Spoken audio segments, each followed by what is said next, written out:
문재인 대통령이 오늘 민주당 원내대표단을 청와대로 초청해 오찬 간담회를 열었습니다. 전국의 가장 뜨거운 현안인 LH공사 직원들의 투기 의혹에 대해 문 대통령은 용납할 수 없는 일이라며 강도 높은 대응과 제도적인 보완을 강조했습니다. 네, 국회에 나가 있는 취재기자 연결해서 알아보겠습니다. 방현덕 기자 전해주시죠. 네, 문 대통령과 민주당 원내 지도부의 오찬 간담회 오후 1시 30분까지 약 2시간 가까이 이어졌습니다. 문 대통령은 모두 발언을 통해 LH 직원들의 투기 의혹은 공정과 신뢰를 바닥에서 무너뜨리는 용납할 수 없는 일이라며 엄정한 책임을 묻겠다고 말했습니다. 또 투기를 원천 차단하고 투기 이익을 막는 등 부동산 거래의 투명성을 높이는 제도를 마련하고 공직자가 오이밭에서 아예 신발을 만지지 않도록 하는 이해 충돌을 방지하는 제도까지 공감대를 넓혀달라고 주문했습니다.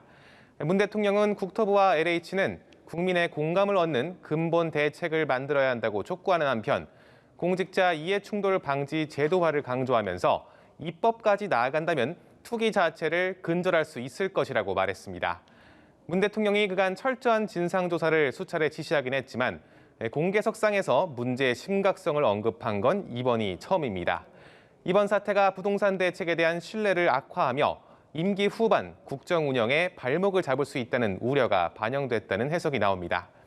이에 대해 김 원내대표, 정부와 협의해 공직사회의 투기와 부패를 원천 방지하는 종합적 입법을 서두르겠다고 화답했습니다. 문 대통령이 당부한 4차 재난지원금의 3월 지급을 위한 추경 적시 처리에도 최선을 다하겠다고 했습니다. 이어진 비공개 자유 발언에서도 공직자 투기 발본색원과 투기자 처벌, 투기 이익 환수와 관련된 대화 등이 오갔습니다. 민주당 일각의 주장처럼 변창흠 국토부 장관을 해임해 민심을 수습하자는 건의가 이뤄질 거란 관측도 있었는데 박성준 원내대변인은 간담회 후 브리핑에서 그런 언급은 나오지 않았다고 전했습니다. 오늘 간담회에 대해 국민의힘은 논평을 내고 국정 책임자로서 문 대통령의 사과가 빠졌다며 혹평했습니다.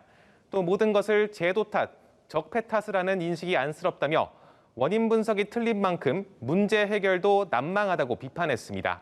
국민의힘은 변 장관의 즉각적 사퇴와 검찰과 감사안에 이 사안을 넘기고 국정조사를 하자고 촉구했습니다. 네, 이제 한 달도 남지 않은 재보선 상황 알아보도록 하겠습니다. 범여권, 범야권 모두 마지막 단일화 절차를 남겨놓은 상황인데요. 상대 진영을 향한 공세에 본격적으로 불이 붙는 모습입니다. 이 부분 설명해 주시죠. 네, 오늘 포문은 민주당 박영선 후보가 라디오에 나와 열었습니다.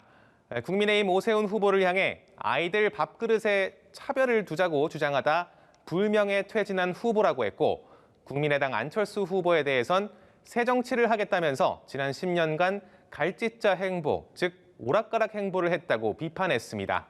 두 후보의 아픈 곳을 각각 찌른 건데 야권 후보와의 1대1 대결에서 승리를 장담할 수 없다는 여론조사 결과가 나오자 공세 모드로 전환했다 이런 해석이 나왔습니다.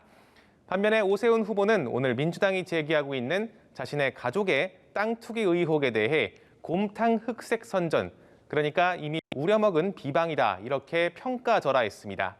소명이 다 된 사안을 계속해 주장하는 박영선 후보가 딱하다 이렇게 말하기도 했는데요.